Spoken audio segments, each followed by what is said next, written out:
তোমার আমার গুনার কথা মনে কইরা, জাহান্নামের কথা মনে কইরা, কিয়ামতের কঠিন মুহূর্তের কথা মনে কইরা তোমার আমার চোখে কেন পানি আসে না? এ কবরের যাত্রীরা, যেই মামলার তদবির নাই ওই মামলারও কিন্তু খালাস ভাই। এ কবরের যাত্রী আল্লাহর বান্দারা, বাজার কোন সম্পদের পিছনে পড়ছো, কোন সম্মানের পিছনে পড়ছো, কোন দলের পিছনে পড়ছো, কোন নেতা নেত্রীর পিছনে পড়ছো রে বাবা? আমার মালিক তো তাকাইয়া আছে, বান্দা বান্দি চেষ্টা করতেছে আমার হুকুম পালন করার জন্য, কিন্তু শয়তান এবং নফসের ধোঁকায় বাজান আপনারা জানেন কারিমা বিবাকশা এবার হালেমা কে আসতা মাসিরে কামান দে হওয়া। মালিক একটু দয়া মায়া করে আমার দিকে তাকাও। আমি তো নফসে আমার রশির ভিতরে, শিকালের ভিতরে আবদ্ধ, যত চেষ্টা করি করতে পারি না। তুমি একটু দয়া মায়া কইরা তোমার রহমতের নজরে তাকাইয়া তোমার রহমতের কোলের ভিতরে কাইরা একটু জায়গা দেয়। এই বন্দাবান্দি যখন করুন সেটা মালিককে ডাক দেবে, আমার মালিক ডাকে সারা দেবেন আর কাছে তো দেবে না, দেবে না, দেবে না। আমার মালিক কিন্তু বড় দয়ার মাওলা, আমার মাওলা বড় মায়ার মাওলা। এ দুনিয়াদার পাগল, কার প্রেমে পড়ছো, কার মোহাব্বতে পইরা আমার মাওলাকে ভুলছো? এক মূর্তি পূজক প্রায় 30 বছর পর্যন্ত সনাম মানে ভূতের সামনে যাইয়া সনাম সনাম কুইয়া ডাকে, কিন্তু মূর্তি 30 বছরে একবারও তার ডাকে সাড়া দেয় নাই। একবার তার মুখ থেকে ভুরে শব্দ বের হইল সমাদ। আমার মালিকের একটা সিফাতি গান যখন তার মুখ থেকে বের হইল, সঙ্গে সঙ্গে আমার মালিক উত্তর দেয়, এ বান্দা তুমি আমাকে বলাও কা। বান্দা সেজদায় পড়ে কান্দে, মালিক 30 বছর পর্যন্ত সনামকে ডাকলাম, একবারও তো সনাম আমার ডাকে সাড়া দেয় নাই। তোমার নাম আমি ইচ্ছে করেও ডাক দেই নাই, ভুলে আমার জবান থেকে বের হইছে। তুমি তো আমাকে ভুলো নাই, আমি তোমাকে ভুলছি। তুমি সঙ্গে সঙ্গে আমার ডাকে সাড়া দিলা। আমার চেয়ে মুখ আর আমার দ্বিতীয় থাকতে পারে না। এই আল্লাহর বান্দারা, পর্দা আলে মা বান্দা, মানে সেই কাজ করি বাপ মার সঙ্গে একবার দুইবার তিনবার কঠিন কঠিন যদি অন্যায় করে, বাপ মার সন্তানে ঘরে জায়গা দেয়, লাথি মেরে ঘর থেকে বের করে দেয় না? এই অনেক সময় টেলজিবিটি করিয়ে দেয় না? আবার বদদোয়া করতে থাকে না? ওটা কয় না, আসতে করে করে লাথি মেরে ঘর থেকে বের করে। কিন্তু এ নেমো খারামের দলেরা, আমার মাওলার দেওয়া জবান দিয়া কথা বলি, আমার মাওলার দেওয়া নেয়ামত চক্ষু দিয়া দেখি, আমার মাওলার দেওয়া নেয়ামত হাত পা দিয়া কাজ করি, আমার মাওলার দেওয়া নেয়ামত ব্রেন দিয়া পড়াশোনা করি, ব্রেন দিয়া কালচার কইরা ব্যবসা বাণিজ্য কইরা বিভিন্ন সম্পদ উপার্জন করি, বিভিন্ন কার্যক্রম পরিচালনা করি। এই ব্রেন নেয়ামত কে দান করলো? সবাই মুখ খুলে কইছো আল্লাহ, সবাই মুখ খুলে বলো আল্লাহ। নেয়ামত কে দান করছে? হ্যাঁ, আল্লাহু আকবার, আল্লাহু আকবার। এই আল্লাহর বান্দারা, কবরের যাত্রীরা, বাজান একদিনও কি চিন্তা করছো? অনেক সময় অনেক অন্ধ মানুষ তোমার আমার সামনে এসে হাত পাতে পাত, হ্যাঁ, অনেক সময় আফসোস করে বলে, হুজুর মালিক আমাকে 2টা চক্ষু দেয় নাই, আমি তামাম দুনিয়া দেখি অন্ধকার, আপনাকে মালিক 2টা চক্ষু দান করছে, তামাম দুনিয়া কত সুন্দর ভাবে দেখেন। হুজুর পয়সা দেবেন, চাউল কিনবো, ভাত পাক কইরা খাবো। বাজার এই কথা শুনলে চোখে পানি রাখা যায় না। এক নেমুক হারামের দলেরা, আমার মালিক ইচ্ছা করলে তোমাকে আমাকে অন্ধ কইরা দুনিয়ায় বানাইতে পাঠাইতে পারতো কি পারতো না? কি আসতে কয় না পারতো না? তখন দুনিয়া তোর মূল্য ছিল কি? নেতা সেন্সে না, নেতা দল সেন্সে, সম্পদ সেন্সেন, সম্মান সেন্সে, আল্লাহর ছিল নাই। কথা ঠিক না? ঠিক।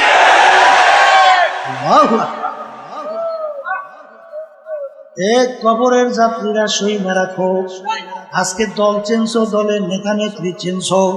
আমি কুরআনুল কারীমের ভিতরে মালিক কি বলছেন শুনে রেখা যায়, মানবেন কিনা জানি না। আমার মালিক বলতেছেন কুরআনুল কারীমের মধ্যে, ইয়াউমা নাদউ কুল্লা উনাসিন বিইমামিহিম, কিয়ামতের ময়দানে আমার মালিক প্রত্যেকটা মানুষকে তার দলের নেতা নেত্রীর সঙ্গে ডাকবে। এখানে কি প্রত্যেকটা মানুষ না দুই একজন? হ্যাঁ, এখানে প্রত্যেকটা মানুষকে রব্বুল আলামিন তার দলের নেতা নেত্রীর সঙ্গে। আমি বলছি না আল্লাহ। আর যদি ভুল হয়, হুজুর আপনি আয়াত করছেন, অর্থ করছেন ভুল, নাউজুবিল্লাহ, ভুল না? তা যদি ভুল না হয় আল্লাহর কথা, আচ্ছা তাহলে প্রত্যেকটা লোককে তার দলের নেতা নেত্রীর সাথে ডাকবে। ডাইকে রব্বুল আলামিন বলবেন, তোর দলের নেতা নেত্রী যেদিকে যায় ওদের পিছনে পিছনে সেদিকে যা। এক কথায় আমার মালিক বলেন, তোর নেতা নেত্রীর যেখানে জায়গা তোরও সেখানে জায়গা। আমি বলছি না আল্লাহ। বর্তমানে বড় বিপদ আছে, বুঝলেন না? বাংলাদেশের বয়স প্রায় 51 বছর হয়ে গেছে স্বাধীনতার। কত বছর? আচ্ছা, যাদের মাধ্যমে 51 বছর দেশ চলছিল, বর্তমানে চলছে, এদের পরিচয়ও নাই। ইসলাম নামক গাছটা খুব মজবুত হয়েছে। হ্যাঁ, হয় নাই? দিনের দিন ঠিক এক শ্রেণী বর্তমানে বের হয়েছে। আমাদের আলেম যারা অনেকে আমাদের ভিতরে আছে, নাম দেয় মুফতি, মুহাদ্দিস, অনেক বড়, অনেক বড় মুফতি। এরা দেখবেন ঠিক যখন জাতীয় নির্বাচন আসবে তখন বলবে, এই বেটা মন্দের ভালো, কোন উপায় নাই, আগে তো বাঁচা লাগবে বেটা, এরপর পরে চিন্তা করতে। আমরাও দেশে কয় না, না ও আমরাও দেশেও কয়, ও আল্লাহ দেশেও আছে না। শব্দটা কি কইবে? মন্দে এ কপাল পোড়া। এই 51 বছর স্বাধীনতার বয়স, এই 51 বছরে মন্দের ভালো শেষ হয় না। তোমাদের কাছে আমি গ্যারান্টি চাই, কবে নাগাদ শেষ হবে? আসতে কয় দাহি বলো, বলো কবে শেষ হবে? কবে? তা যদি গ্যারান্টি দিতে না পারো, তাই ইসলাম নামক গাছটা মজবুত হবে কবে?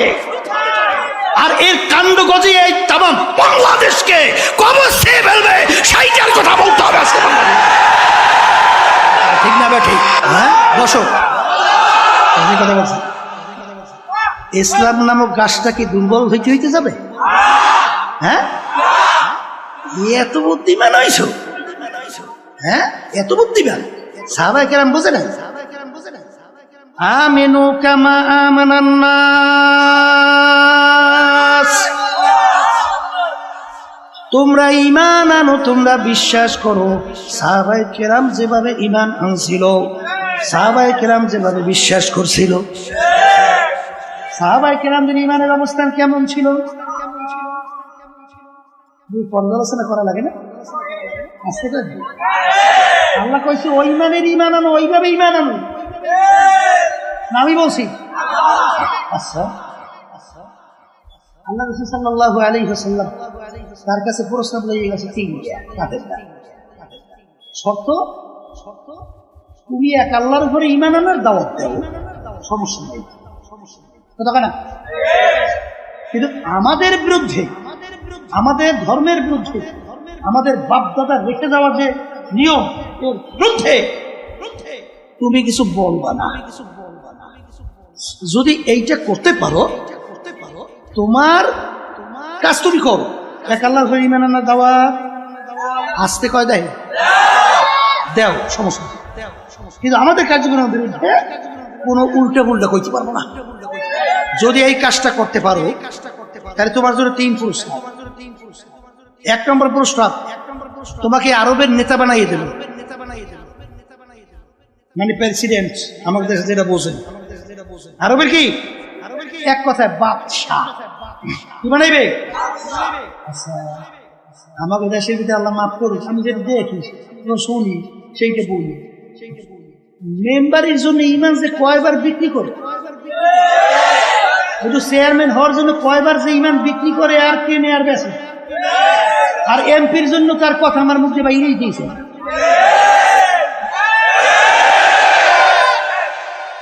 এই আল্লাহর বান্দারা, বর্তমানে শুনছি জাতীয় নির্বাচনের সময় বলে 1000 টাকা দিলেই বলে আবার ইমান বিক্রি করে বিভিন্ন কাজ বিক্রি করে, ঠিক না? এ কপাল পোড়া। তোর দাম একটা ইলিশ মাছের দামও হয় না, হ্যাঁ? তোর একটা ছাগলের দামও তোর দাম নাই, তোর ইমানের একটা ছাগলের দামও তোর ইমানের নাই।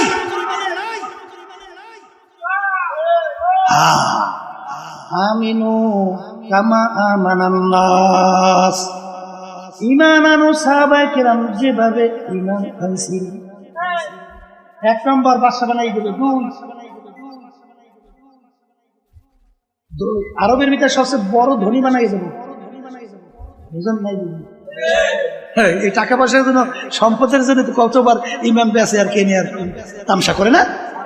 3 নম্বর প্রস্তাব, আরবিদের সবচেয়ে সুন্দরী মেয়েটা তোমার জন্য বিবাহের ব্যবস্থা করবে। এই জন্য তো সব পাবে, আসতে পারে। হ্যাঁ, যতদিন সব পাল্লাপাল্লি, মারামারি, কাটাকাটি, এই খুব খারাপি, গুম, সবাই এই জন্য, অন্য কিছু। এই 3টার জন্য। হ্যাঁ, আল্লাহ রাসূল সাল্লাল্লাহু আলাইহি ওয়াসাল্লাম ওদের এই প্রস্তাব মানছে না?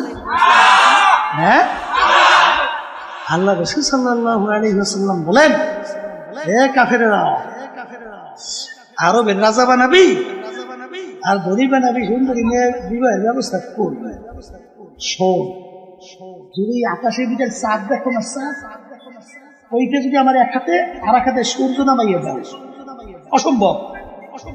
তারপর আমি এক আল্লাহর উপরে ঈমান আনার দাওয়াত এবং তোদের অন্যায়ের বিরুদ্ধে আমি বলতেই থাকবো। আর বর্তমানে একদল বেরিয়েছে, আল্লাহ মাফ করুক, আমরা অনেকে হুজুর দাবি করিয়া ফাসেকদের এমন ভাবে প্রশংসা শুরু করে, মনে হয় যেন আল্লাহর ওলি এখন মাত্র আসমান থেকে নাযিল হয়েছে। হাদিসের ভিতরে আসছেন, আল্লাহ রাসূল সাল্লাল্লাহু আলাইহি ওয়াসাল্লাম বলেন, যখন ফাসেকদের প্রশংসা করা হয়, রব্বুল আলামিনের আরশ থরথর করে কাঁপতে থাকে।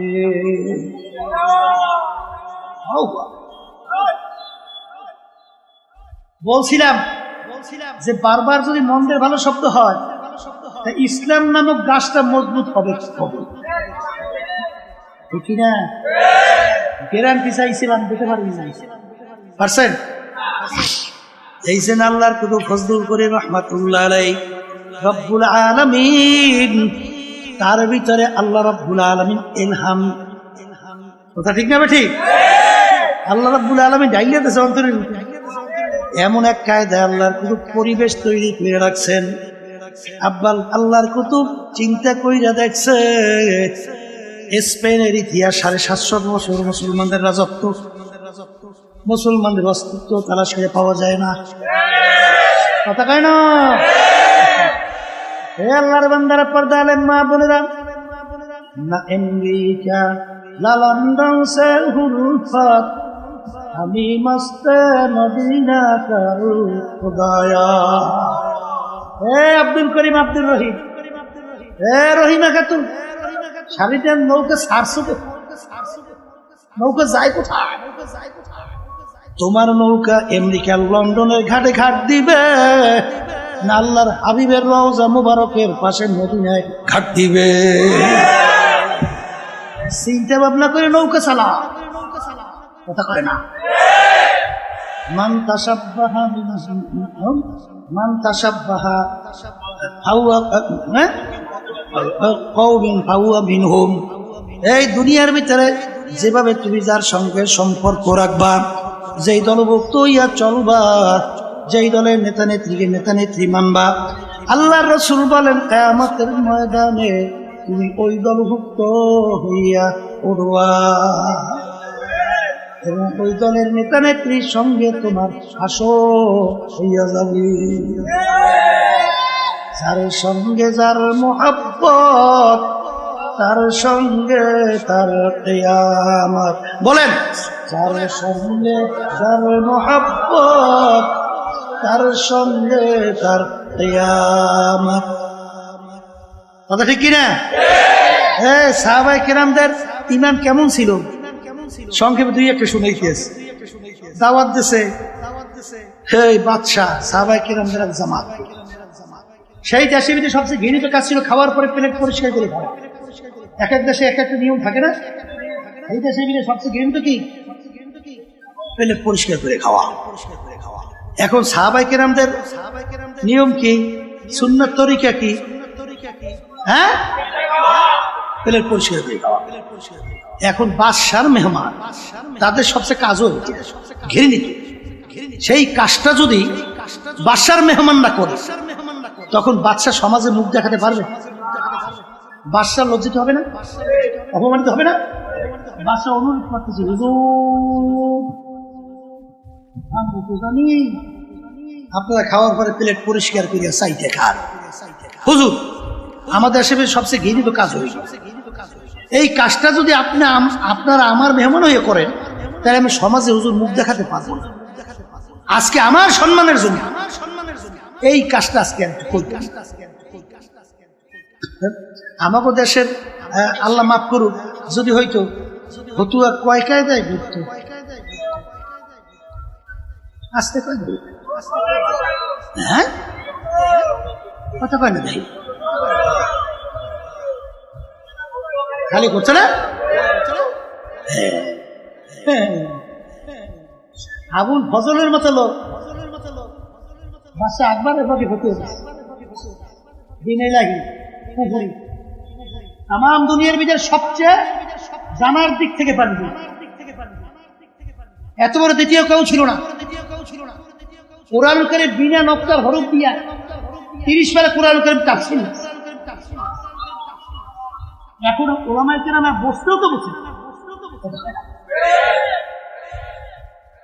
সে কিন্তু আবুল ফজলের পথে ঢুকে। আর ওই সময় মুজাদ্দিদ আল ফিসানি রাহমাতুল্লাহি আলাইহি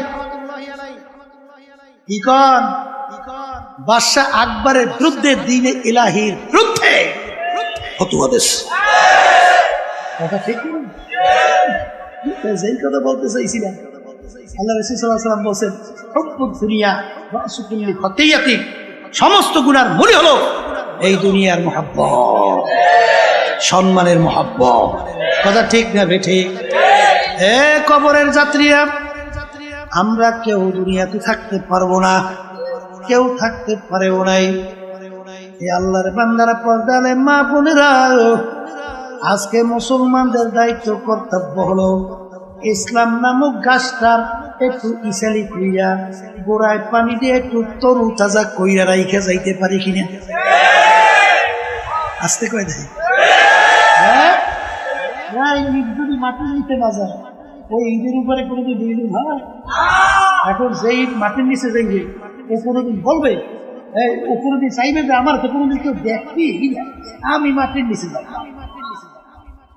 কোনোদিন বিল্ডিং তৈরি হবে না। তোমার আমার মতো যদি ইসলামের নামক বৃক্ষটা আজকে রোপণ কইরে একটু চারাটা একটু সেলি কইরা একটু পানি দিয়া সতেজ কইরা রাইখে যাইতে পারি, আল্লাহ ভালো জানে, বলতে পারি না কবে কি হবে। এই একদিন আল্লাহর ফজল ও করমে ইসলাম নামক গাছটা একটা বড় বৃক্ষে আল্লাহর ফজলে পরিণত হবে। কথা ঠিক না ভাই? ঠিক রাজি আছেন কেনাকাটা সবাই না দুই একজন? নারায়ে তাকবীর। अल्लाहुम्मा में कोई हाथ नमान।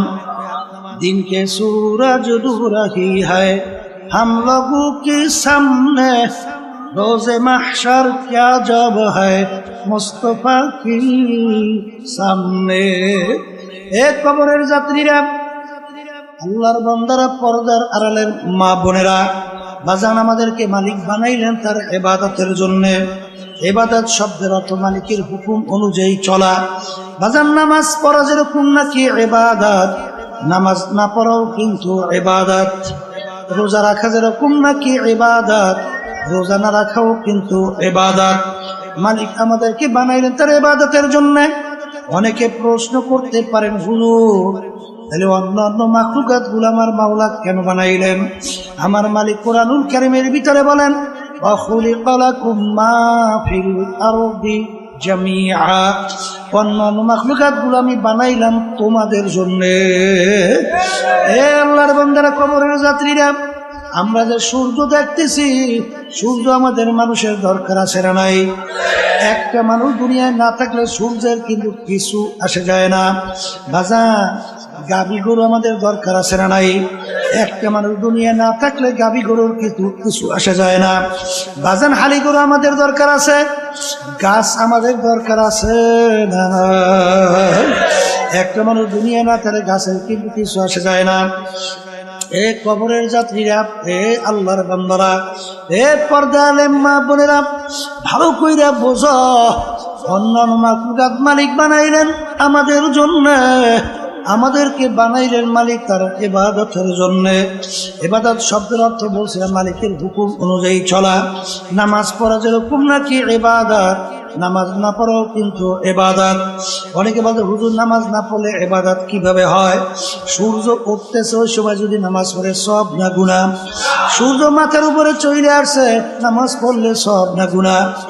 সূর্য ডুবতেছে ওই সময় নামাজ পড়লে সব না গুনাহ? পড়লেন নামাজ, পাইলেন গুনাহ। কারণ কি? ওই নামাজটা মালিকের হুকুম অনুযায়ী হয় না।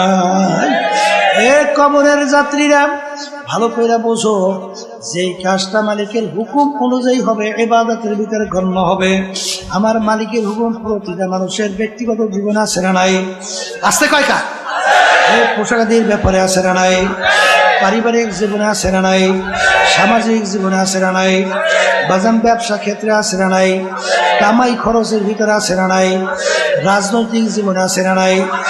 বাজার আন্তর্জাতিক জীবনে আছে না নাই? এ কবরের যাত্রীরা, ছাত্র 10 সাবজেক্টে পরীক্ষা দেয়, 9 সাবজেক্টে যদি গড়ে 900 নম্বর পায়, প্রত্যেক সাবজেক্টে 100 করে নাম্বার। বাজার এক সাবজেক্টে যদি ফেল করে ছাত্র ফেল না পাস। আর 10 সাবজেক্টে গড়ে যদি 33 করে নম্বর পায় ছাত্র কিন্তু পাস। কথা ঠিক কিনা? এ কবরের যাত্রীরা, দিন কিন্তু পরিপূর্ণ। আমার মালিক বলছেন, দিনের ভিতরে পুরা ঢুইকা তারপর আমার কাছে হাজিরা দাও।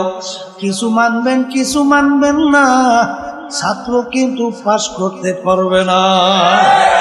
এই জন্য আমার ভাইদেরকে বলবো, পর্দারে মা বোনদেরকে বলবো, গাবি বানাইলেন মালিক আমাদের জন্য। আমার মালিক তোমার আমার দিকে তাকাইয়া তাকাইয়া বলেন, আব্দুল কারিম ও রহিমা খাতুন, আমি তোর বিচার চাইয়া চাইয়া দেখি। তুই গাবি গরু পালো, বাচ্চা হবে, বংশ বিস্তার লাভ করবে, গরু দুধ হবে, তুই দুধ খাবি, তৃপ্তি লাভ করবি। আমি তোর বিচার চাইয়া দেখি, তুই গাবি গরুটা এখন বাচ্চাও দেয় না, দুধও দেয় না। তুই কি করলি? গাবি গরুটাকে তুই ফালাইয়া দাও নাই। ছুরি ধার করলি, গাবি গরুটাকে শোয়াইলি, জবাই করে চামড়া খুইলা গোস্ত পাক করে নিজে আত্মীয় স্বজন নিয়ে খাইলি। খা বন্ধা, আমি তোর জন্যই বানাইলাম। আম গাছ বানাইলাম আম খাওয়ার জন্য। আম লাগাইলে আম হয় না, আমি তোর বিচার চাইয়া দেখি। আম গাছ কাটলি, তক্তা তৈরি করলি, বাকি অংশ লাকড়ি তৈরি কইরা আগুন জ্বালিয়ে ভাত তরকারি ভাত কইরা খাইলি। খাবন্ধ আমি তোর জন্যই বানাইলাম, তোদেরকে আমি বানাইছিলাম আমার ইবাদতের জন্য। আমি তোর বিচার চাইয়া চাইয়া দেখি ফজরের সময় মুয়াজ্জিন তোকে আমার পক্ষ থেকে ডাকে, আসসালাতু খায়রুম মিনান নাওম, ঘুম হইতে নামাজ ভালো। তুই নাকটাই না ঘুমাও, তুই আমার হুকুম পালন করতে মসজিদে যাও নাই, তোকে আমি ফজরে আমার ইবাদতে পাই নাই, জোহরে রাখলাম তোকে আমি পাই নাই, আসরে রাখলাম পাই নাই, মাগরিবে রাখছি পাই নাই, ইশায় রাখলাম পাই নাই। হারাম হালাল তো মিস কইরা খাইতে চলতে বললাম, খাও নাই, চলো নাই। আরে জুলুম করতে মানা করলাম, ছাড়ো নাই। মিথ্যা কথা বলতে মানা করলাম, ছাড়ো নাই। বেপর্দা চলতে মানা করছি, বেপর্দায় চলছো, পর্দা করো নাই। এক কথা তোকে আমি ইবাদতে পাই নাই, এখন তোর বিচার তুই কর। তোকে আমি বানাইছিলাম ইবাদতের জন্য, এখন তোকে মানুষ জবাই করে খাইবে, তাও তো জায়েজ রাখি নাই। এ বান্দা বান্দি তোর বিচার কর, তোকে এখন আমি কোন কাজে লাগাবো ভালো করে যাই না রাখিস। আমার একটা কাজ আছে, আমার একটা চুলা আছে, ওই চুলার নাম হলো জাহান্নাম। ওয়াকুদুহান নাসু ওয়াল হিজারা উইদ্দাত লিল কাফিরিন। এ কবরের যাত্রীরা আমি বলি না, আল্লাহ বলছে। জোরে বলো কে বলছে, জোরে বলো কে বলছে। আমার মালিক বলেন, শুইনারা তোর মতোই নাফরমানের আমার জাহান্নামের আগুন জ্বালাইতে হাজালি লাগবে। আল্লাহ আপনি আমাকে আমাদের সবাইকে মাফ করে। কবরের যাত্রীরা আসলে তোমার আমার চিন্তাও নাই, চেষ্টাও নাই, চোখেও পানি নাই। বাজান ইতিহাস পড়িরা দেখো, আল্লাহু আল্লাহ। মুসা আলাইহিস সালাম রওনা করলেন আল্লাহর সঙ্গে দেখা করার জন্য। পথের পাশে থেকে একটা পাথর যার যার কাঁদতে আছে। মুসা আলাইহিস সালাম বলে, পাথর তুমি কেন কান্দ? পাথর বলে, জামানার নবী মুসা কোথায় রওনা করছে? মালিকের সঙ্গে দেখা করার জন্য। পাথর ডাক দিয়ে বলে, হে জামানার নবী মুসা, আপনি একটু আমার কথা মালিকের কাছে বলিয়েন যে অমুক জায়গায় একটা পাথর তোমার ভয়, তোমার জাহান্নামের ভয়, কানতে কানতে নহর জারি করছে। পাথর তোমার জাহান্নামের আগুন থেকে মাপ চায়। মুসা আলাইহিস সালাম বলে, মালিক পাথর তোমার ভয়, জাহান্নামের ভয়, কান্দে জাহান্নাম থেকে মাপ চায়। রব্বুল আলামিন বলে, হে জামানার নবী মুসা, তুমি পাথরকে জানাইও ওকে আমি জাহান্নামের আগুনে জ্বালাবো না।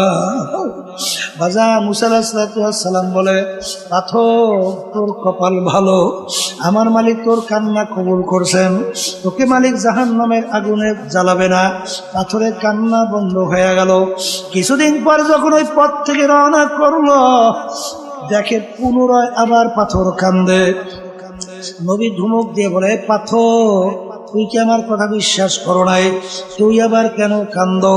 পাথর বলে, নবী রে, কথা বিশ্বাস করছি, কিন্তু চিন্তা ভাবনা কইরা দেখলাম আমি যদি না কান্দতাম আপনার নজরেও পড়তাম না। আপনার নজরে না পড়লে আপনি আমার কথা মালিকের কাছে বলতেও পারতেন না। পাথর বুঝি আমি জাহান্নাম থেকে মাপও পাইতাম না।